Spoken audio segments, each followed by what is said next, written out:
Yeah, just doing my job, making other people look good. You'll love that, Mike, surely. Well, he's definitely not going to win the sexiest man in world rugby. Mate, yeah, I can confirm that. You should see the body on the man. It's worse than mine. Hello and welcome to the RugbyPass Offload podcast with Max Leaf and Ryan Wilson. Later on the show, we'll be joined by Wales and Lions legend Mike Phillips to get his views on another fascinating round of Six Nations rugby. Firstly, Ryan, the Scots with their first ever Six Nations round 2 victory after winning round 1. And it looks like you got to enjoy Murrayfield with Andy Powell, of all people. How loose was Edinburgh on Saturday night? Any golf buggies? Oh, boys. Do you know what? I'm actually a little bit... you're going to be disappointed. You're going to be really disappointed in me and ashamed, and I'm sorry, but I was really good. I was a good boy. I didn't get steaming. What? Why? Disappointment. Look at the disappointment. Do you know why? Because I've kicked the arse out of it every weekend for God knows how long. And I thought, no. Which you had not. You've done it. You've had it. You've been like, nah. Executive function. You were like, I've had enough.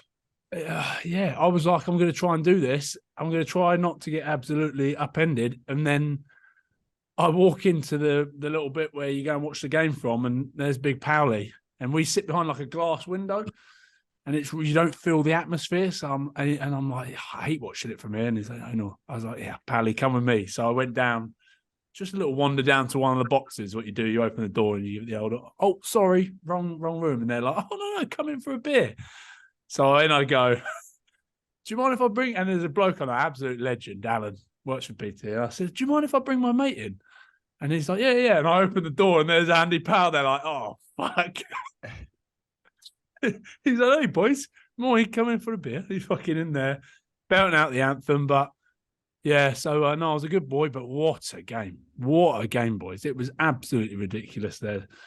Murrayfield was jumping. And hey, I tell you what, for once, I've got every single match prediction right for the Six Nations so far. 6 out of 6. I know. I was thinking that. I was like, I've absolutely squandered this one, but you're nailing it. Fair play. 6 out of 6. Paddy Power, I'm here if you need me. Lads, I was in Amsterdam over the weekend. You were where? In Amsterdam, my God. Oh, this is good. I'm going in 2 weeks, so you can give me some tips. Why were you in Amsterdam? Oh, some kind of hedonic pilgrimage. You know how it goes. Fuck, it was interesting. With the missus? Oh no, it was a bachelor party. It was a stag do, man. Oh, I was going to say, I wondered why you gone MIA on the group chat and when we're trying to organise stuff. Yeah. That's normal, and now it's even more normal, the fact that you were in Amsterdam all weekend. That was a great time. I had a great time. Very, very interesting. Delighted to be joined by Lions and Wales legend Mike Phillips to go through the rugby over the weekend. Thanks for coming on, Mike. How are things? I never lost to Scotland. Just want to say that. I don't see that as an achievement either. So just put it out there. Never a Gatland, mate. He hasn't lost until the weekend. We absolutely hammered him. Yeah. What is going on? Yeah, no, it's a bit worrying, isn't it? And I think even worrying for me is like looking at the under 20s, we're at the bottom of that table as well. So, and I think, there's deeper issues in there, I think, and that's been going on for a while. Like, I think that's probably more where we should really focus is like that sort of age group of under 18s, 19s, 20s. We haven't been nowhere near the under 20s for a number of years. And you look back at France over the years, they've really been there or thereabouts. And their Ireland and France are just, I think they're a different level. You've seen it both games. That was an amazing game of rugby. It was immense. And, the second game wasn't as good, was it? The stand, there was balls on the floor, and it was still a decent game, but the first game was just immense on the weekend, and I think rugby really, really needed it to sort of, because I've just been a bit annoyed, and I know there's incidents in the game. Is it a red card and all this? And I don't know, over the years, I've just been a bit annoyed with all this kind of, we've gone away from the brilliance on the field and talked about all the kind of negative things. And I think, that was such a good advert for rugby, pace and the tries, and you had the typical sort of French scoring from their own line. And, it was an amazing advert. And I think it's sad to see even afterwards people talking about the red card and things like, okay, a red card would have ruined that game, though. A red card would have. Yeah, exactly. Wayne Barnes is. I thought he refed it well, and you look at it, but a red card would have just been like, oh, that's that one over. I mean, I called it. Do you remember 3 weeks ago, boys? I said French will get a red card, and Ireland will sneak it. And I thought, this is it. This is it. I've predicted another absolute perler, but they get a red there. The Irish run away with it, don't they? Yeah, exactly. Yeah. And I think, it was it was an inch perhaps too high, and we'd all love that extra inch, wouldn't we? But but no, it's just yeah. I mean, you're talking. I know it's a touchy one, isn't it? People go, obviously nobody wants injuries on the rugby field, but I just think it was a bit of a rugby incident, and let's just, I think it was the right decision to give a yellow, because I think there was a bigger picture. I thought the 2 best teams in the world was, going at it, and it was an amazing game to watch. Right, well, going off that then, just whilst we're on the topic, Max, do you reckon it was a red? Because if you go by the laws, yes, I'd been like, yeah, I would have understood why he gave the red. Mate, when the biggest man in international rugby just slam dunks your skull, I'd be like, yeah. And he's saying there's no dangerous intent. I'd be like, yeah, well, looked like it. There was a bit of and then Rob Herring hasn't been able to come back to the field, so. Yeah, well, that's it. You look at those, and the TMO saying that is shoulder contact to the head, which anyone else writes it off as a red. So is Barnsley just being like, let's give the fans what they want, let it carry on? Barnsley like that Six Nations is more than rugby. This is an advertisement. This is a damn, like that's probably what's happened there. And that's what I've been asking for. I've been asking for common sense, but then suddenly I'm like, whoa, hold on a minute. The rule is shoulder to head. You can't. That's got to be a red card. I'm suddenly on the other side of the fence. I'm like, what? But I want the game to carry on. So that's where the amber card comes in. We go all the way back again, and we go, right, it wasn't a reckless. It wasn't. Well, people might say, but you should get the old amber card and you give them 20 minutes and bring someone else on. That's where that comes in. I reckon they're going to do it, boys. I think they've got to do it.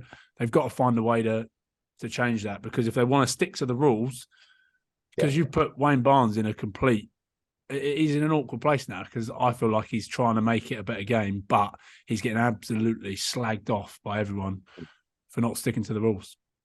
Right. Well, let's now bring everything back anyway and talk about the rugby and we'll move on. We'll have plenty of time, sadly, Mike, as a fellow Welshman, to talk about the state of Welsh rugby later on. But let's start in Dublin around that incredible match. Ireland's impressive 32-19 bonus point win over the French. Probably one of the best Six Nations matches ever, or certainly one of the best that we've seen in a long time. It was first versus second in the world rankings. It wasn't the best because I wasn't playing it, so it wasn't the best. But... the caveat was there, Mike. The caveat was there. But from your perspective, are Ireland undoubtedly the best team on the planet right now? Well, yeah, I think, the fact they went down to New Zealand in the summer and, they beat them twice, didn't they? And I think, over the last number of years, they've beaten them and they've come really, really close. So they're the ones that bridge the gap, and, fair play to them. They were phenomenal on the weekend. It was just, and the depth as well, they got some star players missing. And just, when you watch Leinster, I think, Leinster's first team would give Wales a really good game. They seem to have an abundance of people coming through their system. They seem to have it spot on. So, well done to them. And I think, I think that, they've probably taken that tag now to be favourites for the World Cup. So they certainly look on song to win this Six Nations. And yeah, like I just felt that them and France were like a class above the other sides this weekend in the Six Nations. Do you know what I loved about that try? Is just as it's happening, the commentators are sort of slagging France off. Oh, what are they doing? They're trying to play from their own 22. They look so unorganised here. Yeah. Mate, it was like the France of old, wasn't it? Just launching the ball back and then they suddenly score from their own 22 metre. I know, but a lot of people were critiquing that, weren't they? Because I think it's more because last season France were being quite pragmatic, weren't playing as much as they have been this year from their own half. But yeah, mate, thank God, because it paid off there. That was a class. But see, Ireland, they just do what they do, and they do it so well, and they're like a well-oiled machine. They're just so structured now. So you see how they play, but it was almost like a completely different blend of rugby with the French. The French were, I thought they should have stuck to more of a system like they used to be. They used to be a little bit more like that and they did start through, but maybe that was a tactic. But I wanted France to just, I mean, they were so loose. They were so loose, and I reckon the reason they've got to where they are at the moment is because they've been a little bit more structured. They've gone away from the France of old.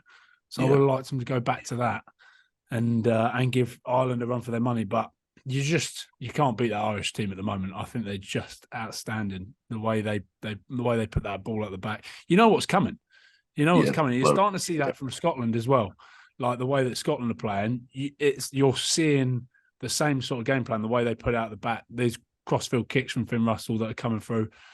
Everyone's on the same page, whereas the French still look a little bit individual, don't they? Mm. Yeah, I'd agree. That's all right. That's why we love the French.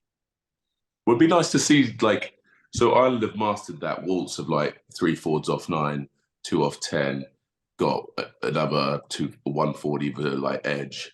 But it'd be nice to see someone else like invent the new sort of attacking shape, because that's sort of what everyone's trying to emulate right now. It's sort of that like perfect flow between the forwards and the backs. But yeah, I'd say Ireland have absolutely nailed that. But they've also got like, I'd say 4 of the best players in the world, 4 or 5, wouldn't you? Like, yeah, I know, but look at France.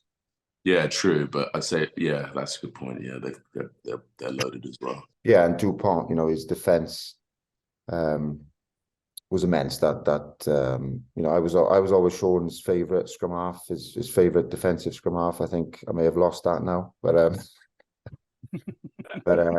you can see that he's fighting for Shaun, and just Dupont with the ball in hand, he's class, and defensively, he's small in stature, but he is. I think he's one of these.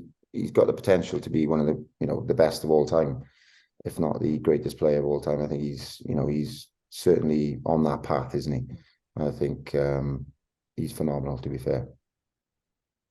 When you watch him, Mike, obviously you've accomplished everything in rugby yourself, but do you watch him with a sense of amazement at seeing someone be so talented and having so much all-round ability? Yeah, well, let's get one point. He was good. He's good, but he's not as good as me, is he? Let's be honest. But that's why I was trying to get that in, to make sure. He hasn't been voted the sexiest rugby player in Rugby World Cup yet, so that's something that he needs to work on. But was that a top 10, or was that just no, every player in the world, mate, and I was number 1. Okay. If you're in the top 10 at the like 16-person Rugby World Cup. Well, I was like, okay, he's number 1. It's not really, it's my parents should get the plaudits, really, not me. I mean, I'm just the end product, really. But I mean, it's fantastic. But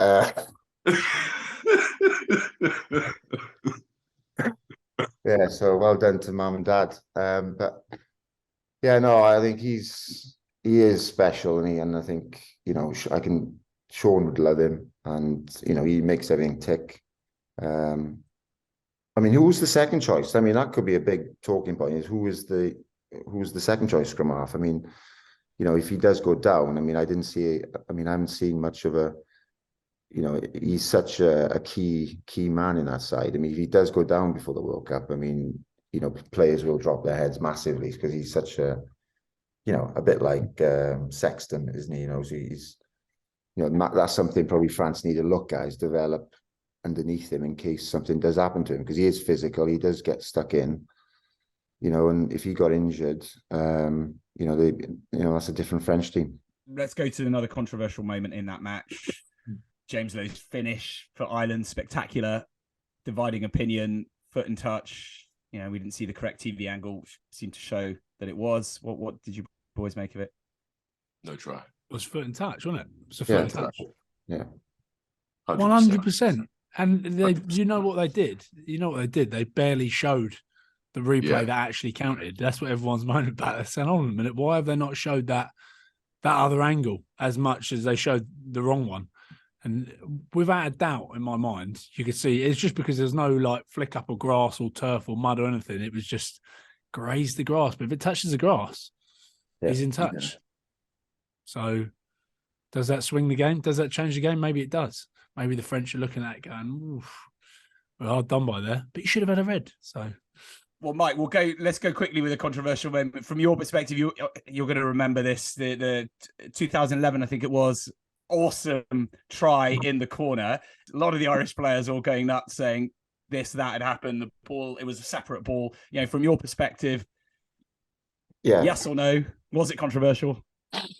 Well, the funny thing was, because Rog just got taken off and Sexton was the one who kicked it out on the full. So when I went into the after-match function, spoke to Rog straight away, and Rog was delighted with me running down the touchline because Abby Sexton had just messed up, but that was quite funny. But and honestly, I think I don't know. As Max just said, then I was spaced out. I just seen Matthew Rees with the ball in his hand, and I must have seen it go in. I'm not too sure, but I just seen an opportunity and sort of took it really and celebrated like I won the World Cup.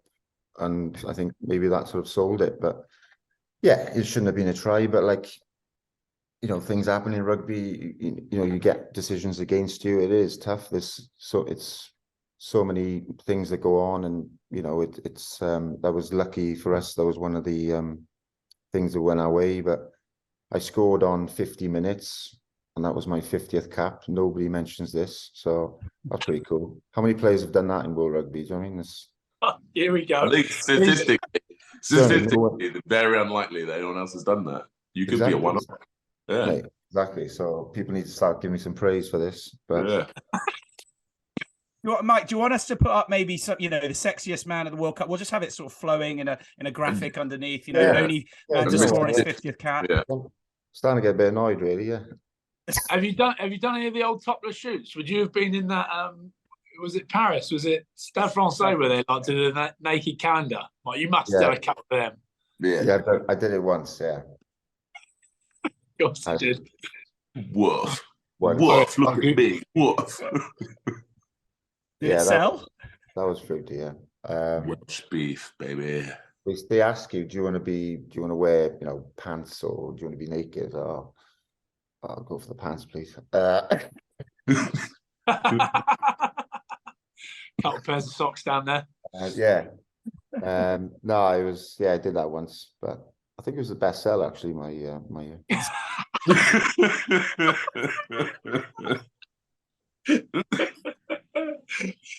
Oh, fucking hell. Best looking 50. Another bestseller. This book is another bestseller. Oh wow. Another bestseller. You were just listening and not watching. Sorry, Mike had his book at the ready. What book? That book. Half truths. There's whispers of Big Andy Powell bringing out a book. Mark, are you stressing about that, or are you all right? Because I'm worried he's going to throw a few people under the bus. Yeah, that could get very expose, couldn't it? Yeah, he's well. Yeah.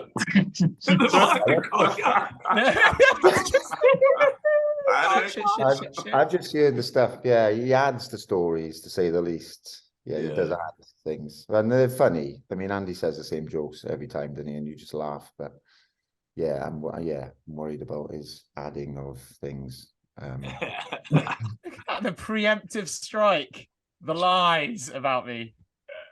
I don't know. Yeah, hopefully, he's talked about this book for years though, so I don't know whether I mean, is it happening, or I don't know. He always talks about releasing it just before the World Cup because he reckoned it was going to be a bestseller. So I was with him at the weekend, but he never mentioned it. At least he can't write it. There's someone who's going to have to write it. Fucking hell. Colouring in book. Let's move on. Well, from your perspective, Mike, to bring the tone down a tiny bit with the match up at Murrayfield. Ryan looking again, heady times for Scotland, managing to get rid of that second round Six Nations hoodoo, absolutely hammering the Welsh 35-7. Finn Russell, fresh from being on the show, setting up 3 of 5 of their tries, I think. Was that the best we've seen him so far? He was on fire, wasn't he? He was something else. He was King Midas. Yeah, he was King Midas. Everything he did was it was outrageous, wasn't it? First half, I'd say it was the best. It's probably the best I've seen him play for Scotland. I'd say that's his best game. I mean, was there a little bit of the Welsh being not very good? Yeah, maybe. When your fullback goes off as well, when Sanjay goes off, and that puts the back under so much pressure. So that's why he's then pinging balls left, right, and centre, putting those crossfields in. But it just looks like everyone's on the same hymn sheet now. It looks like boys are playing the way that he knows how to play. Yeah. It was the Finn show. It was outstanding. Did you see the post-match interview? No. What he said? Mate, he had a tinge of Mike Phillips. He said, I'm just making others look good. That's what he said. He said, just doing my job, making other people look good. You'll love that, Mike, surely. Yeah. Well, he's definitely not going to win the sexiest man in world rugby. Mate, yeah, I can confirm that. You should see the body on the man. It's worse than mine. He's playing well, and he makes it tick, and I think he's fresh, and he does what he does, which is good to see. And I think he still makes a few little errors. That's all. I think he just needs to cut those sort of little bits out, and he could be the best. He's up there now, but I think we want to see him go to another level again, and I think he's got the capability of doing that as well. So, I mean, he's a phenomenal talent, and he's one of the reasons why kids would watch the game, which is great. So, which is what we want to see, and we want to see rugby, being talked about in a positive way. And he's definitely a player that, everyone's talking about, and kids want to emulate, and that's great for the game. See the way he passes the ball, it's just another level. It's like Marcus Smith. You see him when he runs with the ball. You ever watch me pass the ball, mate? Sorry? See me pass the ball, mate. Mate, would you? If you could pick a 10 right now, hang on, I get a ball now. Hang on, let me get a ball. Hang on. Show your pass. If you could pick a 10 right now to play with, who would you have outside you? Yeah, he'd be up there. Yeah. Surely it'd be your number one. It'd be your number 1 10. Yeah, Marcus Smith as well. I think one of them too. Yeah, well, that's what I was going to say. Marcus Smith's good at pumping the ball and just dropping people off, but Finn can go from that to fucking fizzing like a 20-metre pass just off the hip. It's not so much on the field, but after the game, like who's the best crack? I think Finn probably, is it? Easily. Well, he's had to get a bit more sensible now, like us. When you have kids, it mellows you when you have kids, doesn't it? And just brings it down. Mike, obviously the boys put up a fight in the first half, but from your perspective, they look short of talent and direction. They look behind the curve, even against Scotland in that game. Yeah, I mean, there was a lot of balls down and sort of mistiming and launch attacks, and people overrunning each other, and it was just sort of a bit sort of, obviously Gata said they're in a hole, and I do think, they are really, and I think it's almost, I think we got to really not even look to the next World Cup, we got to look to the World Cup after it, and I think we got to, really sort of change things up, put youngsters in there. I've never been one to just, people say, oh, let's chuck the youngsters in. Well, that's not the case. That's not how you develop youngsters. You've got to have some experience in there. But I think we're at the stage where there's such a big gap between the older players and the younger ones. I think we're at that stage where we've got to say, okay, this Six Nations gone, and I don't even think we'll do much in the World Cup. So let's really blood as many youngsters as possible, give them that experience. Let's not put any pressure on them, like what France did with Dupont's sort of under-20s era, and say, look, we're going to target, the World Cup after next, and, give these boys time, because, the boys, there is talent there. Hawkins in the centre, he's got class about him, put some lovely balls in, great footwork, looks powerful. So yeah, I just think it's a time now where we got to look for the future. I mean, even with our best side, does that mean, are we going to compete in the next World Cup? Probably not. So what are we trying to do? Let's really look to the future and give these boys the best opportunity. So what does he do then? Just blood young players at this World Cup, like sticking all those youngsters at the World Cup, or does he go there and play his older players and try and go with the Tippericks, the Falatals, the Wyn Joneses, or does he just go, right, throw the youngsters in, see how they go, and that's a learning experience for 4 years' time? Is that how he keeps his job? He signed a mega deal, hasn't he? But I just, I think there's some of the bigger names there. What are we trying to get out of this? I mean, I think, we've got to look for the future. And I think, some of the players, the bigger names, they not seem to be performing. They've been there for so long. They've been amazing for Wales. They've got 100-odd caps. I mean, there's only so much your body can do, and every player's got a shelf life, and that's just it. It's your body can only give so much. So, it's a sad day to move on, but it's something that has to happen, and you've got to give the youngsters the best opportunity as well, and so, yeah, I would just, obviously you keep the odd senior player, but I think you really load it with a load of youngsters. Yeah, it's true. When you say it, you think about it, like, even with the captaincy choice with Ken Owens, like, is he gonna play every game? I love the man, old Sheriff, but is he gonna play every game leading up to the World Cup? Is he gonna be, in there for every match? Yeah, that's for me a little bit of a strange decision. Yeah, Ken is the nicest bloke on the planet. I mean, he's the best fighter, great bloke. Yeah, but yeah, he's 36 years of age, so.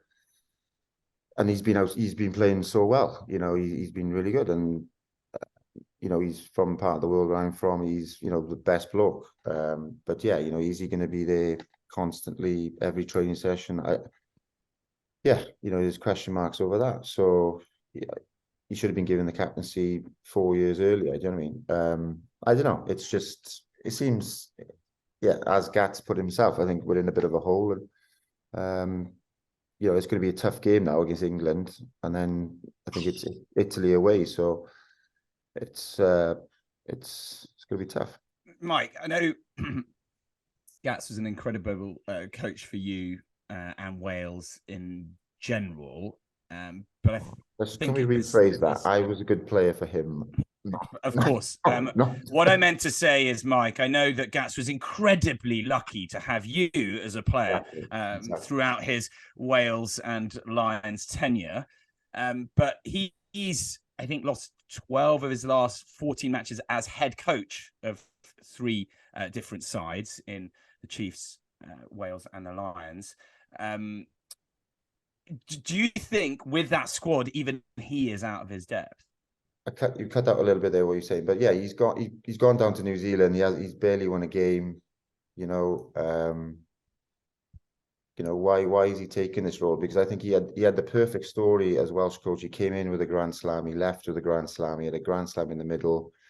People love him. That was like the perfect ending. So it just seems, what's his why to come back and coach? Is it purely for money, or what's the reason? Is it because he had bit of perhaps not the success he wanted down in New Zealand, or and he seems to be listening to his after match and pre-match, he seems like a different person, because when we employed him in 2008, he was undoubtedly one of the best in the world, if not the best. He was hurting from being sacked from Ireland. He had his success from Wasps.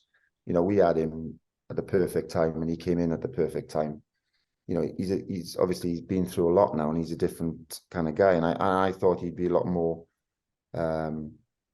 annoyed in his press conferences, and as he was at the start. But clearly he's a different person now, and we've almost employed a different coach, who's been through it all. So, I want to see a bit of edge from him. I want to see players being called out, and because the performances, aren't good enough, and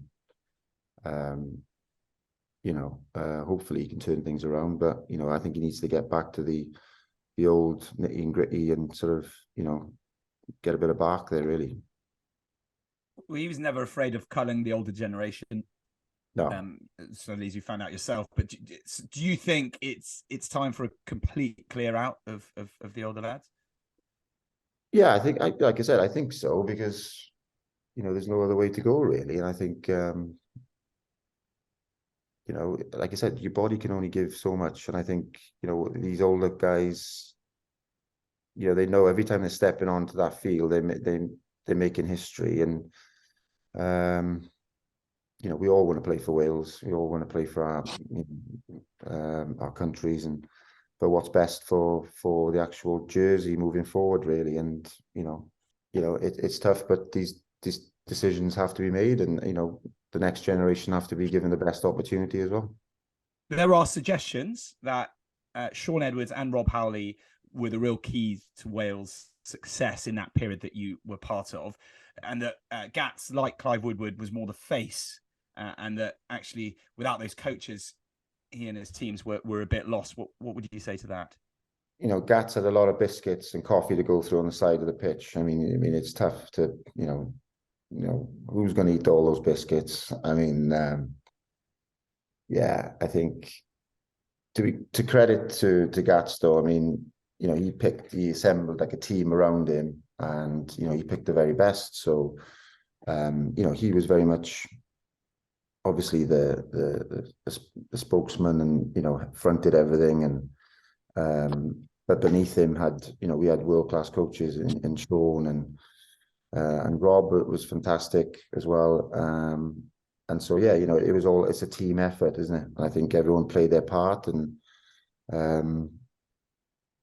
Gats was the front of it all as well, and he delivered and the way he was, the way he kind of interacted with the players, and little sly digs, and trying to sort of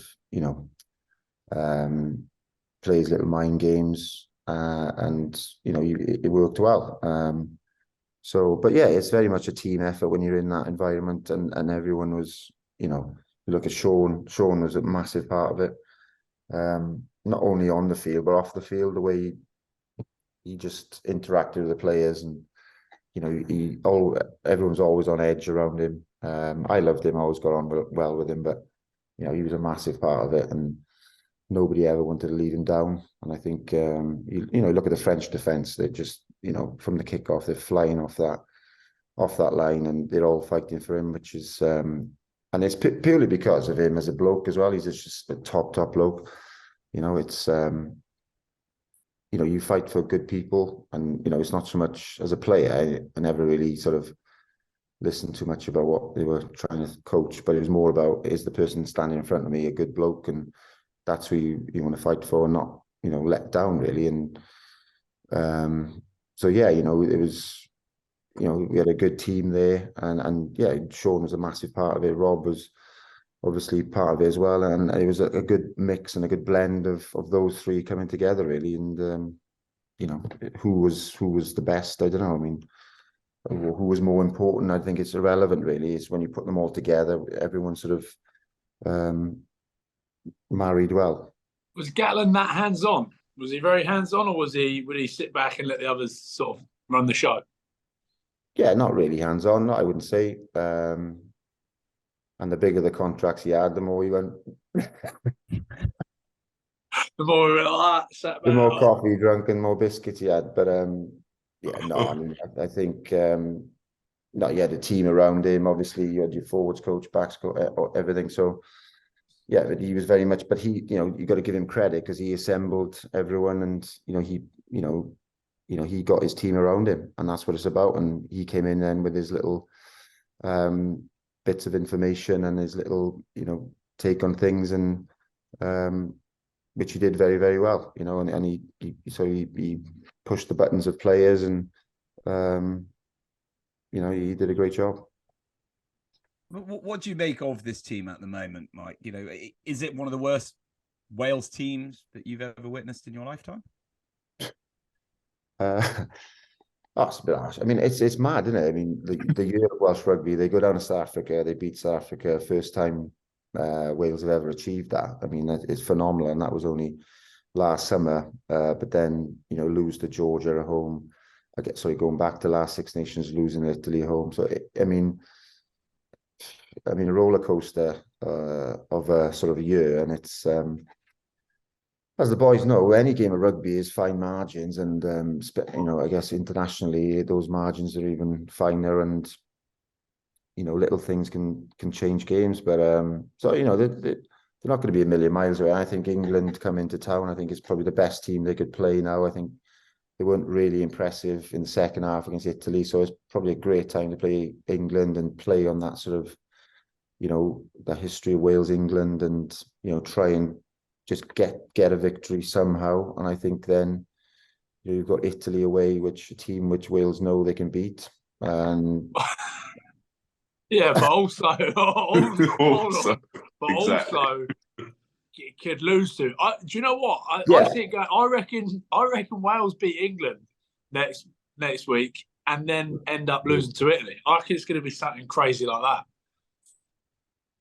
That does sound quite classical, actually. I can see that also occurring.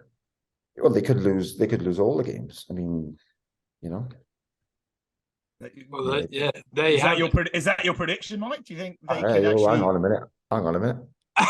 No, but it's true. Like they're in a tough old place at the moment, and they could be coming out of their Six Nations realistically with the old wooden spoon.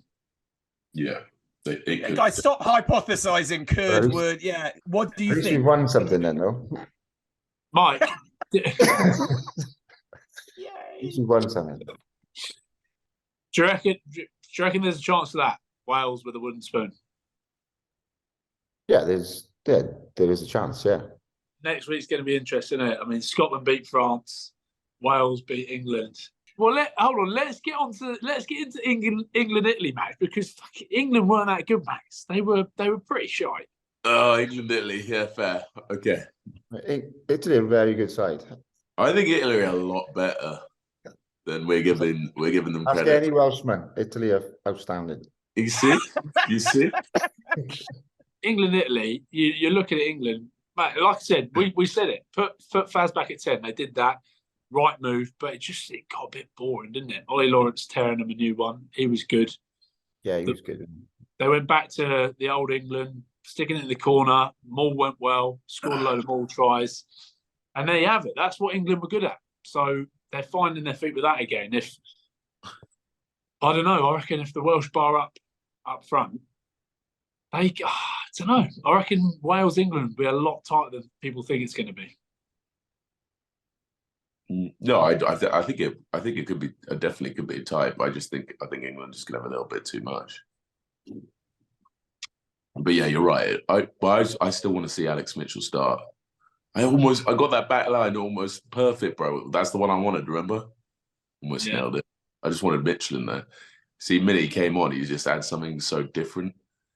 Van Portfleet's a bit more of a he's that sort of perfect field position sort of nine, but when Mitchell comes on, he's like the Geppetto of the ruck.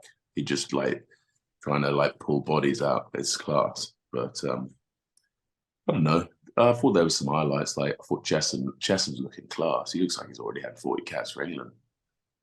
He'll be around for a while, and then Genji. Mate, how good was Negri, by the way? Oh my god! Mate, that shot, he sat down Genji, but then the shot on Faz. Oh, yeah. And then he's brought the forearm over the schnoz, and they've kicked off. And then Hassel Collins has flipped him like a burger. So he's put Faz on top. He needs to learn some dismount game. Yeah, but it was a pretty funny game. I enjoyed it. They were kicking off, but stupid. But he's just banged Farrell. And he's trying to get into him. He's not done too much, but you can see Farrell yanking at his shirt. So why not just give him a little push in the face? It's fine. It's fine. No, it's because I think it's when he was coming up from the tackle, his sort of forearms like dragged. I think he's accidentally forearmed him. Yeah, he's tried to get the biro off his schnoz, and that neck minute, yeah, you're getting a reaction out of Faz if you do anything kind of like that. But it was nice to see. It was nice to see. Boys, let's touch upon a couple of really impressive performances, though, to round off that Italy-England game. Jack Willis, lethal on the pitch. He made over 20 tackles in just over 50 minutes, loads of turnovers. Rise as a fellow back rower, he looks to be one of the best around, doesn't he? Yeah, he looked solid, didn't he? He back with a bang. And like, I think I heard an interview with him afterwards, and it was something they were talking about. That's the game that he blew his knee out 2 years ago. And mate, if I'd done that to my knee 2 years before in the same game, you know me, man, very superstitious man, I wouldn't be going near a fucking ruck. I'd be diving out of the way of everything, just making sure I got through 80 minutes. But he's sticking his head in everywhere, doesn't care whatsoever. Don't go next to a ruck anyway. No, exactly. That's how there's no point. You fucked your knee doing it just that one time, mate. Yeah, I did it 9 weeks ago, and I said to myself, 78th minute, I put my head in the ruck. What am I doing? Blew my knee out. So I'm telling you, when I'm back playing probably in never. When I'm back playing, I ain't going near a ruck again. But fair play to the fella. After going through what he went through, after the injury he had, that long laugh coming back from injury, outstanding. Some shift from the boy. And quick word on our pal, Ollie Lawrence. Yeah, he was tasty, wasn't he? It worked perfectly, didn't it? Just what they did. Yeah. Tuolangi's not there. Just stick Ollie Lawrence in and he'll do a job, and he did. He was good. He's probably one of the bright things about England, and it was good to see. Well, that's probably a position for Wales 13. I don't think George is really a 13. I think, defensively, 13 now in modern day, you've got to be able to blitz and to read the play and to really put the pressure on. And he's a winger. And I think he doesn't really want to sort of make those reads and put those hits in. I think it's a position where Wales really need to have a look at, because 13 needs to be one of your most dominating tacklers, I think, and leading the line. I just think we're missing the trick there, really. I'll tell you what, I was at the game watching it live, and I saw that point where Rio Dyer throws the ball to Bigger. It's like a shocking pass, right. and Bigger drops it and then like scraps it out, turns to him and absolutely tears him a new one. And I'm going, fuck, what? It's 10 minutes into the game. The young fella's only had a few caps, and you got Bigger tearing into him. Like, sometimes there's a place for it, but what do you think about that? Yeah, I didn't. Yeah, I would never have done that to I think that was a bit wrong. But then I looked at it. I've been thinking about that, and if you think about it, he's just moved to south of France. He's moved his family down there. I think he's under a ton of pressure, and I think it was just a reactional thing. And I think he'd be disappointed with that. I didn't like seeing that, because Dyer's just come into the side. He's a young player. A few caps. I don't see the benefit of that. I was never one to do that ever. Yeah, I just didn't think I think he'd be a bit disappointed with himself. Biggs is a different animal off the field. He's fun. He's a great bloke, and I think he's probably disappointed with himself, really. Pressure's on him, mate. The pressure's on him. He's lost his head. Yeah, and that's it happens to us all. But I think he'd be disappointed with himself. It wasn't a good look, really, I don't think, and he doesn't get any benefit out of that, I don't think.